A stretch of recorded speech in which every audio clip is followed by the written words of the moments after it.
Hello friends, in this video I am going to discuss about vectors and vector algebra and different terms which is related to vector algebra.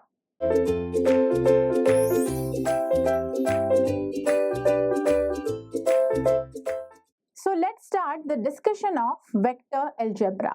So if we define the vector algebra, vector algebra we generally determine on the basis of vector quantity. Now what is vector quantity? Vector quantity we generally consider as a physical quantity which has magnitude and direction both. If we are defining any particular object with different quantities, so basically two terms which generally determine the physical quantities. One is the scalar quantity and another is the vector quantity. Scalar quantity and vector quantity are generally represent the physical quantity or physical existence of any object. If we define the scalar quantity, so scalar quantity is only depends on the magnitude.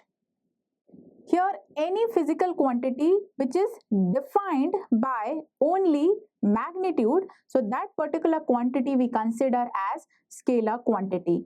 But if we talk about vector quantity, so vector quantity generally represented by magnitude and direction both. So this is the basic difference between scalar quantity and vector quantity. If we take example of scalar quantity and vector quantity, so let us see any particular body which is having mass m. So mass we consider as scalar quantity. Let us consider any body having mass 30 kg. So this particular mass we consider as a scalar quantity because this 30 kg is representing the magnitude value only. But here this 30 kg mass we are not considering in any particular direction. This particular 30 kg is representing the magnitude. So this quantity will be scalar quantity. Similarly, if we say any particular body having speed 50 meter per second. So here we are not saying any body is moving with this particular speed in a particular direction. We are only considering the speed of the body is 50 meter per second. So the speed we consider with magnitude only, so it is a scalar quantity. Now if we define the vector quantity, so vector quantity generally determined by the magnitude and direction both. So we can say here the example of vector quantity are force. So we can define the force is 10 Newton and we have to also determine the direction of force. Either it will be vertically downward or vertically upward or in right direction or in left direction. So we have to determine any kind of force which is acting in a particular direction. So force we consider as the vector quantity because in force we consider magnitude and direction both. Similarly, if we talk about velocity,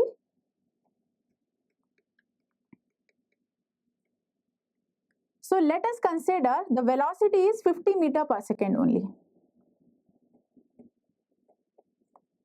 So this 50 meter per second is representing the velocity. Why? Because we have to define here the speed with direction. Speed without direction is considered as a scalar quantity, but speed with direction, like any body is moving in right direction with 50 meter per second speed, so that is considered as the velocity. So velocity is also a vector quantity which has magnitude and direction both. So we can say the scalar quantity has only magnitude and vector quantity has magnitude and direction. So here we have to concentrate on this vector quantity. So in vector algebra, I will determine all the terms which is related to vector quantity. So let's start this particular vector quantity and vector algebra. So first, let's determine the magnitude. So if we are considering two components of velocity and we need to determine the resultant of velocity, so that resultant of velocity we will determine with the help of magnitude. Now let us consider two components of velocity. So let us consider two components of velocities are A, 1, 2 and B, 3, 4. So these 2 points are representing the component of velocity. So this particular component, 1 is representing the x direction component and 2 is representing the y direction component, and this 3 is also representing the component of b in x direction and 4 is representing the component of b in y direction. Now if we want to determine the resultant velocity, so the resultant velocity we can determine by this particular concept. If we are considering resultant velocity is v, so it will be basically I, j and k we consider as the position vector. Position vector generally represent the position of that particular component in particular direction. Like I we consider the position vector in x direction, j we consider position vector in y direction and k we consider position vector in z direction. So here if we determine the component in x and y direction, because here this particular a is representing the velocity component v1 and this b is representing the velocity component v2. So this 1 is representing the x component and here 3 is representing the x component. Similarly, this 2 is representing the y component and 4 is representing the y component, and here there is no z component, so we will consider only 2 component I and j. So we can determine the resultant velocity component as vector v, that is equals to 3 minus 1 I plus 4 minus 2 j. So this will be our resultant velocity for this particular A and B. Now if we solve this particular equation, so equation will be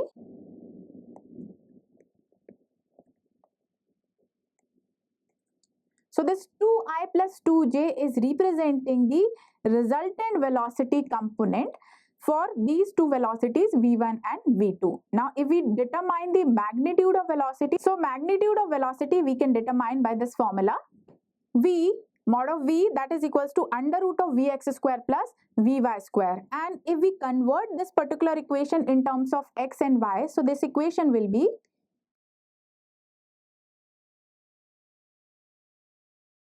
2i plus 2j will be vxi plus v by j. So vx will be 2 and vy will be 2. So we will put these values here in this equation and we will get the magnitude of v. So magnitude of v, we are considering here under root of 2 square plus 2 square, so it will be under root of 8 and final value will be around 2.8 meter per second. If we are considering the unit is meter per second, so this is representing the magnitude of velocity. Now if we draw this particular velocity component in x direction and y direction, so graphical representation will be in x direction and in y direction we will draw all the components. So if we draw the component in x direction, so for first velocity component it is 1 and 3 in x direction. So if we draw these components graphically, so it will be, we will determine or we will draw on the basis of these values of velocity component. So for first value it is 1, 2 in x direction and y direction, and for second value it is 3, 4 for x direction and y direction. So it will be 1 will be in x direction and 2 will be in y direction, and 3 will be in x direction and 4 will be in y direction. So we will determine this component like this.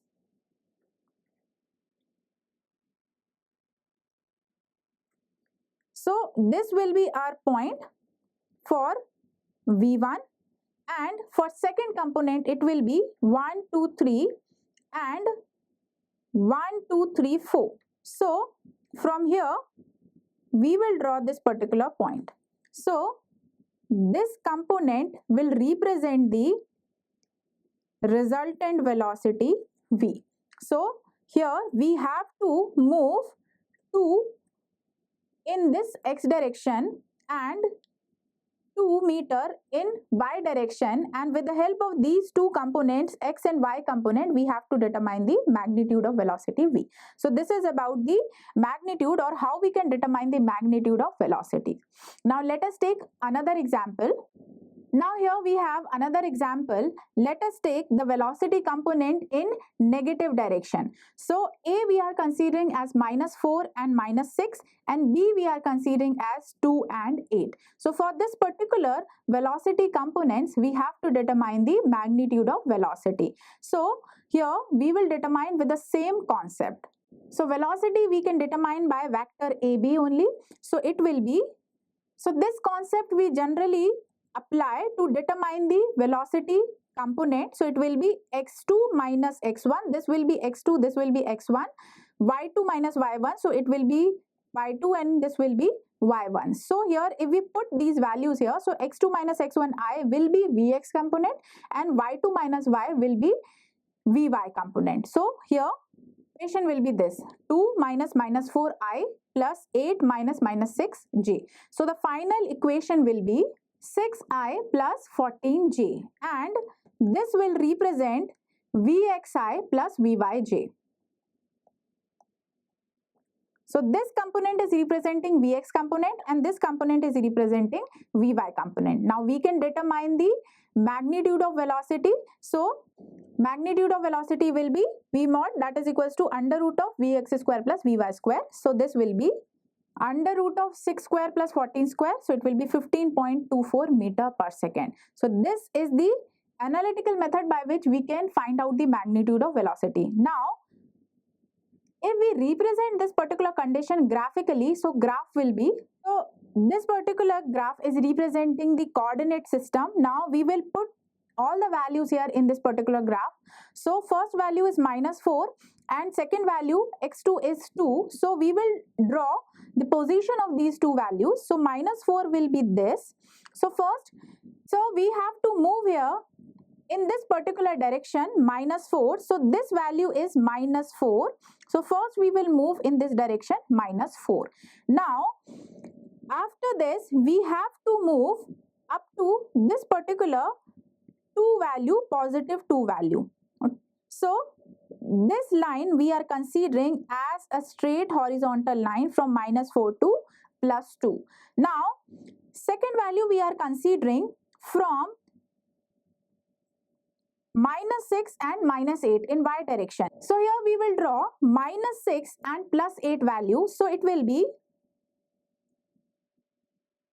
this will be -6 and here this will be 8 value. This particular value is representing 8 value. So we have to move from here up to 8. So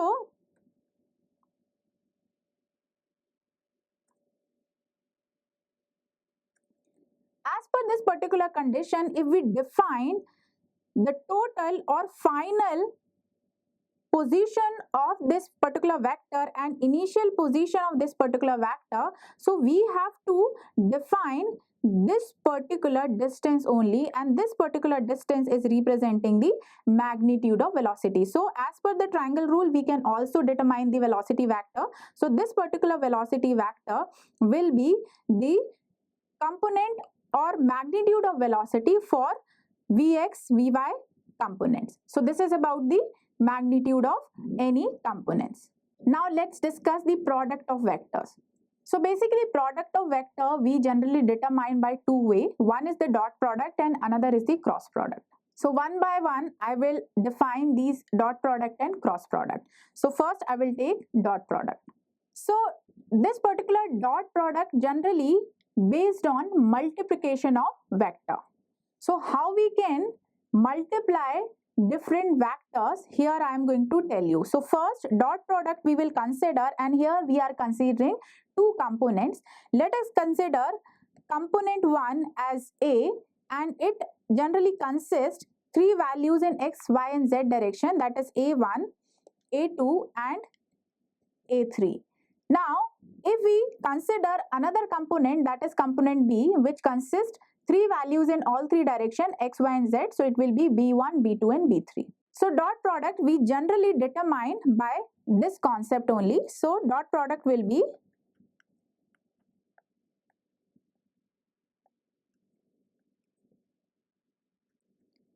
A dot B. It is represented by A dot B. So here we have to determine this particular A dot B value.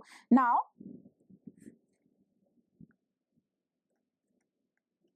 this A dot B we can determine on the basis of different values in X, Y and Z direction with the help of two components A and B. Now here we have these two components. So we will multiply each component in each direction. Like A1 component we are considering in X direction and B1 component we are considering in X direction for A and B component. Similarly for Y and Z direction we are taking for component A in Y direction and in Z direction. Similarly for this B component, this B2 and B3 in Y and Z direction. So we will multiply each component which is acting in each direction. So the component will be AB or A dot B will be equals to A1 B1 plus A2 B2 plus A3 B3. So this is representing the dot product of two components, and this particular dot product we can define as scalar quantity. Dot product we always consider as scalar, and we will determine A dot B with the help of this particular concept. Now let us take one example for this. So here we are taking example. We are taking two component A and B, and these are the values in X and Y component. So 2 and 4 are representing X value and Y value for component A, and 1 and minus 2 are the X value and Y value for component B.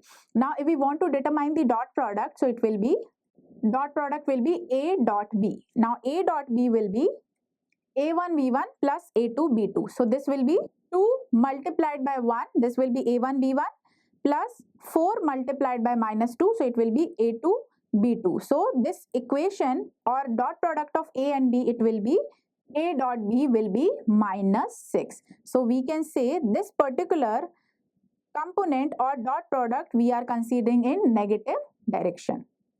It means this particular dot product A dot B we are considering in negative. So minus 6 is representing the A dot B. So this is about dot product. Now let us see some properties which is related to dot product. So if we see first property, so if we write dot product of two component A and B, so the reciprocal of this particular dot product B dot A will be equivalent to A dot B. So A dot B will be equivalent to B dot A, and this term is called cumulative. Now let's see the second property of dot product, and the property we can determine on the basis of three components. So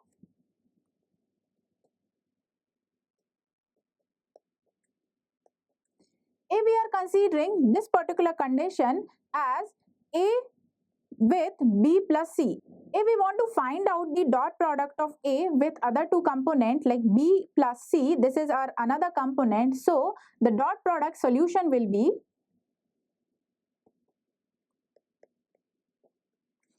A dot B plus A dot C, and this particular property is called distributive property.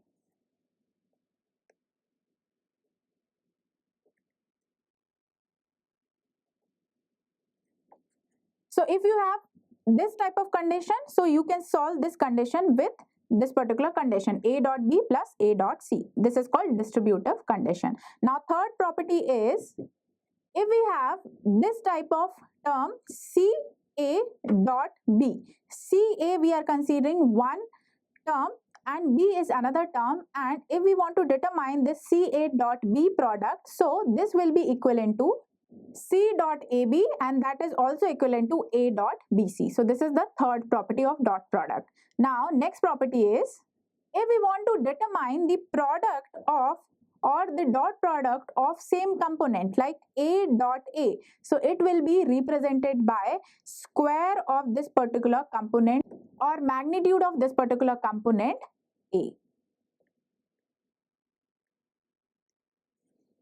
So this will be our fourth property. Now next property is, if we are doing dot product of any component with 0, so the final product will be represented by 0 only. So this is about another property. Now next condition is when we are considering two components which are acting at an angle. Now here we are considering A and B, two components, and these two components are acting at an angle. So either we can apply the triangle law or we can determine the magnitude of these two components in the form of another component with one formula or with one concept that I'm going to tell you. So let us consider the dot product of A and B is C.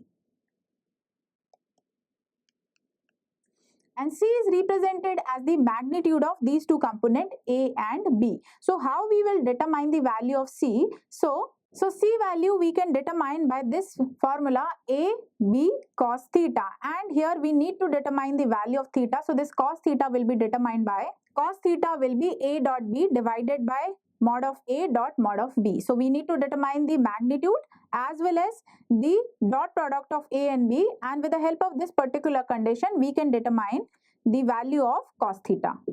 So this cos theta value we can determine by A dot B divided by mod of A dot mod of B. So if we have the dot product AB and magnitude of A and B and dot product of magnitude of A and B, so we can determine the value of cos theta. So this is about different properties of dot products. Now let's discuss another type of product, that is cross product. So this cross product we can determine on the basis of vector quantity or magnitude and direction both. So this cross product we generally consider as vector quantity, and here we will apply the concept of matrix. So concept of matrix we will determine cross product. So here I will take one example to define the complete conditions of cross product. So let's take the example. We are taking two components A and B. So here we are taking component in all three directions, X, Y and Z direction. So for component A it will be A1, A2 and A3, and for component B it will be B1, B2 and B3 in all direction, X direction, Y direction and Z direction. Now here we need to determine the dot product. So dot product will be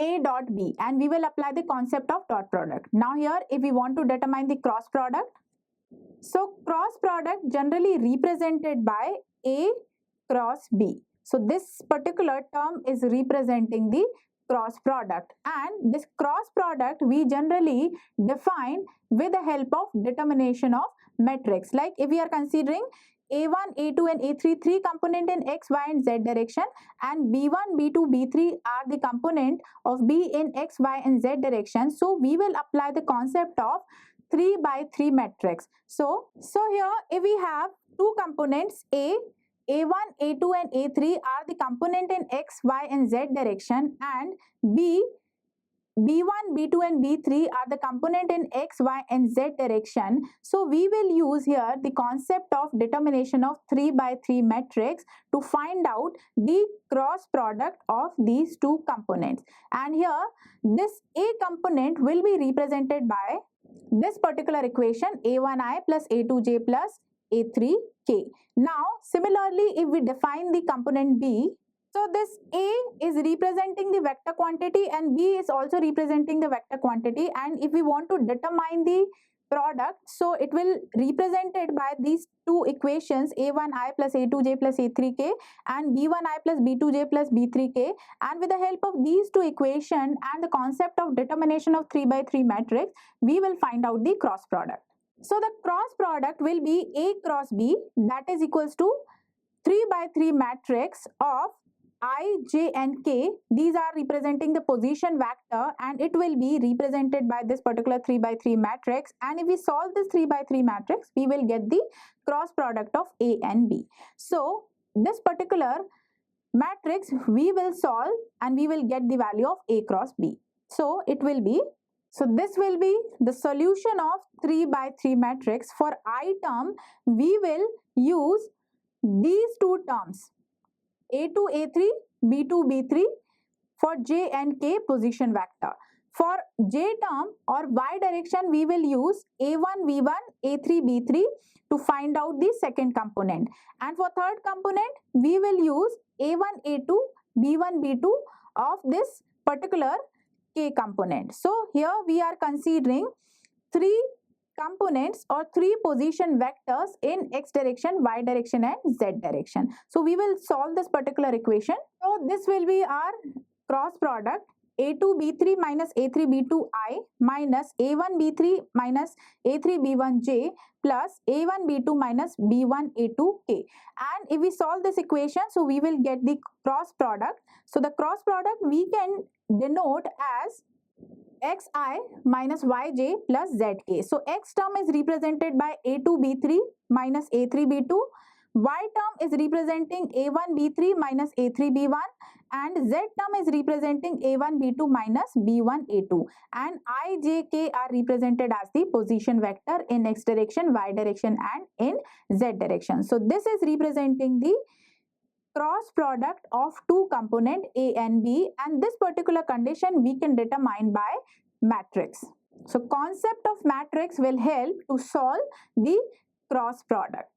Now let's see some properties which is related to cross product. So the first property is, if we are doing cross product of same component, like if we are doing cross product of A component, A cross A, so it will represent only 0 value. So A cross A will be 0. Now second property is, if we want to determine the magnitude of A cross B, so it will be represented by mod of A into mod of B sine theta, and this is representing the magnitude term for the cross product.